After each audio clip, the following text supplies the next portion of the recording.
Hey everyone, and welcome back to the Deep Dive. Today we're going deep on stimming. Ooh, exciting. You know those kind of repetitive movements or sounds that folks often connect with autism? Right. I think we all have some ideas about what stimming is, but we're going to try and go a little deper today. Okay. We're going to dive deep into the why behind stimming. Okay. And to help us unpack this whole thing, we have a really cool article called Stimming, a closer look at self-stimulatory behaviors in autism from Cheap ABA. Mm-hmm. And of course, to guide us through all this and make sense of it all, we have our expert. Always happy to be here. So before we kind of jump into the nitty-gritty, maybe we can start with, what is stimming? What is self-stimulatory behavior? So stimming can look like a lot of different things. Right. But really the core of it is that it involves actions that are creating pattern sensory input. Okay, I'm already intrigued. Yeah. But let's get to the heart of it. Why do people stim? Well, that's the big question, isn't it? Yeah. And there are actually several fascinating reasons for it, Yeah. especially for people on the autism spectrum. Okay. One of the biggest reasons is sensory regulation. Okay. So imagine, if you can, that the world just feels like this constant bombardment Oh, wow. of intense sensations, like Yeah. the light, sound, textures, everything all at once, all the time. Okay. And for some autistic people, that's a daily reality. Wow, that sounds a little overwhelming. It can be. Yeah. And that's really where stimming comes in. Right. It can be a way to either block out those really overwhelming sensations, or in other cases, to actually seek out more sensory input if someone is undersensitive to certain stimuli. Oh, so it's about finding that balance, like that sensory sweet spot. Exactly, yeah. Oh. So you can think of it like this for someone who's hypersensitive, Right. meaning they experience sensations more intensely. Mm-hmm. Stimming might be like turning down the volume on the world. I got you. It helps them to create a sense of calm and control in a world that feels really chaotic. Right. But on the other hand, if someone is hyposensitive, meaning they need more intense input to register those sensations, Okay. stimming might be like turning up the volume, so to speak. Gotcha. So it's like stimming is a way to personalize the sensory experience to make the world feel just right. You got it. Okay. So are you ready for another really fascinating layer to this? Always. I mean, you got me hooked now. I'm all in. Stimming can also be a form of communication. Oh, wow. Okay. When you think about it, we all communicate in ways that go beyond just words. Right. Like body language, Exactly. facial expressions. Yeah, our facial expressions, body language, even a sigh can convey a lot of meaning. That's true. Yeah. And for some autistic individuals, stimming can serve a similar purpose. Oh, okay. It can be a way to express feelings or needs that are hard to put into words. Oh, so like if someone's feeling anxious or excited, but they're having trouble actually expressing those emotions verbally, Right. stimming could be a way for them to communicate those feelings to the people around them. Exactly. So let's say a child is feeling overwhelmed in a busy supermarket. Okay. Yeah. They might start flapping their hands or rocking back and forth Yeah. as a way to signal their distress. Even if they can't say out loud, "I'm feeling overwhelmed," Yeah. it's their way of saying, "Hey, something isn't feeling right here." That's a powerful insight. I mean, it really changes the way you think about stimming. Yeah. It's not just something random. It's a deliberate attempt to connect and to communicate. And it really highlights the importance of understanding the individual and their unique ways of communicating. Absolutely. Now let's dive into the different types of stimming, because there's a surprising amount of variety. Okay. So what are some of the common ways people stim? Well, we can broadly categorize stimming into three types: Okay. motor stimming, focal stimming, and object stimming. Okay. So let's start with motor stimming, which is probably what most people picture when they hear the word stimming. Right. And that involves repetitive movements, Okay. like rocking back and forth, hand flapping, Yeah. finger twisting, even spinning. Yeah.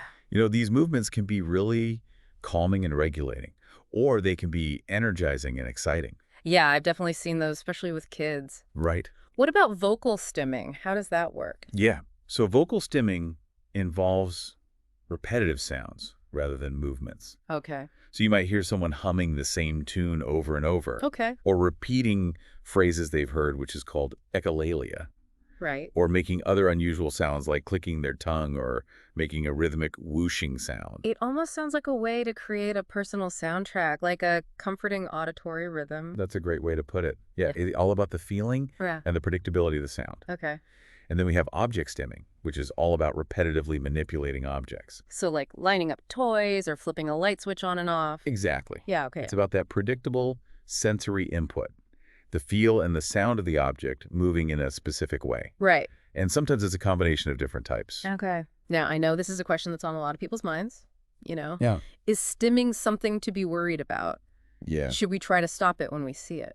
That's a great question and a really important one. Yeah. And the short answer is not necessarily. Okay. In fact, stimming is often a very helpful and necessary way for autistic individuals to regulate their sensory and emotional experiences. So it's more like a coping mechanism than a problem. Exactly. Imagine if someone took away your favorite way to de-stress after a long day. Right. That wouldn't be very helpful, would it? No, not at all. The same goes for stimming.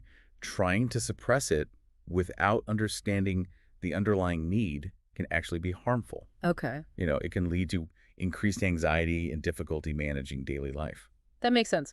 So it's about understanding why someone is stimming and supporting them in finding ways to manage their sensory and emotional needs in a way that works for them. Yes, absolutely. Okay. However, it is important to note that there are times when stimming can become excessive or interfere with someone's daily life. Right. And in those cases, it's essential to seek professional guidance Okay. to explore the reasons behind the increased stimming Right. and develop strategies for support. So it's about recognizing when stimming is serving a helpful purpose and when it might be a sign that someone needs a little extra support to manage their sensory or emotional challenges. Yeah. This has been so insightful. Before we move on, do you have any final thoughts on just the why behind stimming? Yeah, just remember that stimming isn't inherently good or bad. Okay. It's simply a way for many autistic individuals to navigate the world, to process information, and to communicate their needs. I love that. So that brings us to another really important question.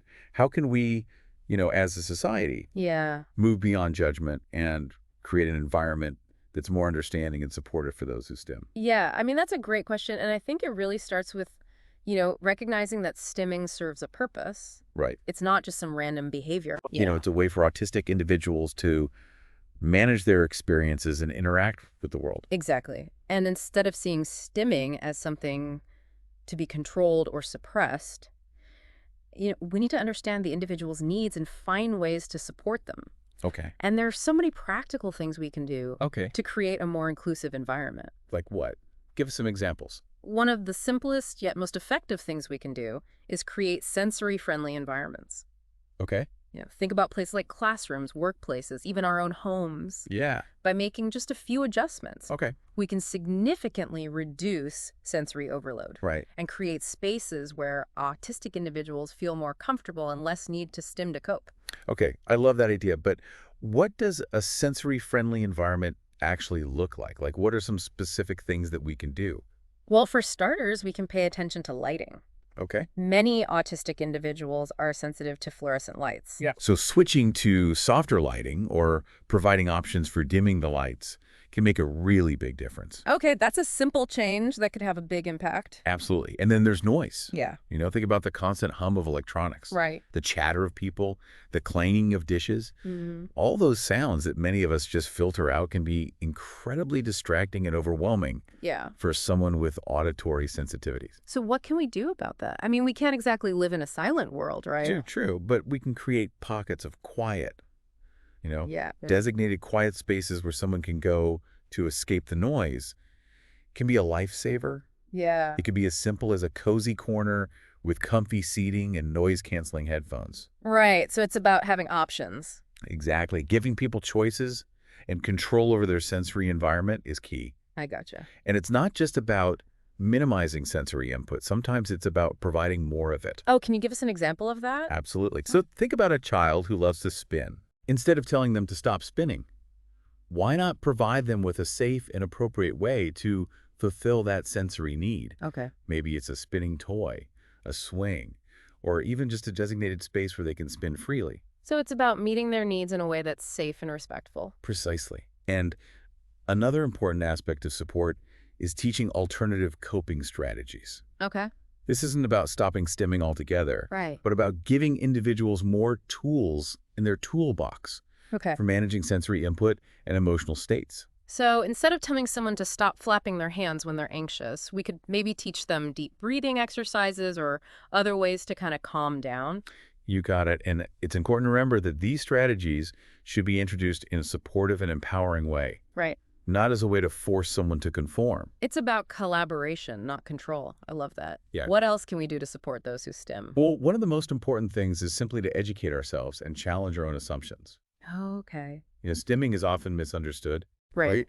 And when we don't understand something, it's easy to judge it Yeah. or see it as a problem. Mm-hmm. But the more we learn about stimming, Right. the more we can appreciate it as a natural and often essential part of being autistic. So it's about moving from a place of ignorance to a place of understanding. Exactly. And I imagine that understanding can lead to greater acceptance and inclusion. Absolutely. When we see stimming not as a deficit, but as a difference, we open ourselves up to the incredible richness and diversity of the human experience. So beautifully put. Thank you. Now, you mentioned earlier that sometimes stimming can become excessive or interfere with someone's daily life. Yeah. So in those cases, what are some signs that someone might need additional support? That's a great question. You see, while stimming is generally harmless, Right? it can sometimes indicate that an individual is struggling to manage their sensory or emotional experiences. Okay. For example, if someone is stimming constantly Okay. to the point where it's preventing them from engaging in other activities or interacting with others, Yeah. that could be a sign that their sensory environment is too overwhelming Gotcha. or that they're experiencing heightened levels of anxiety. So it's about paying attention to the context Hmm, and looking for changes in behavior that might suggest a need for additional support. exactly. And in those cases, seeking professional guidance from a therapist, occupational therapist, or other qualified professional can be incredibly helpful. Okay. They can help to assess the individual's needs, Right. develop personalized strategies for support, and provide guidance to families and caregivers. It's all about working together to create a world where everyone feels supported and empowered to be their authentic selves. Yes. I love that message. Now, before we wrap up this part of our deep dive, Yeah. do you have any final thoughts on just creating a more supportive environment for those who stim? Well, I think the most important thing is to remember that we all have different ways of experiencing and interacting with the world. Right. Stimming is just one example of that beautiful diversity. I love that. And instead of trying to fit everyone into the same mold, Right. we should embrace the unique tapestry of human experience Yeah. that neurodiversity represents. So beautifully said. Thank you. So as we wrap up this deep dive into the world of stimming, what's the key takeaway you want to leave our listeners with? I want you to remember that stimming is not a quirk Okay. or a flaw.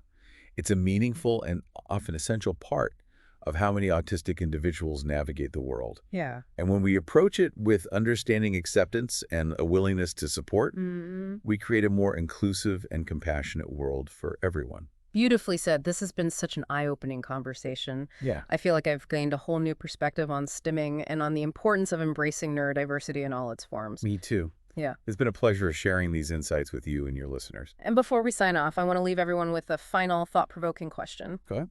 What can you do, Yeah. starting today, to create a more accepting and inclusive environment for those who stim? That's a great question. Maybe it's educating yourself further on the topic, advocating for sensory-friendly spaces in your community, Right. or simply challenging your own assumptions when you encounter someone who stims. Yeah.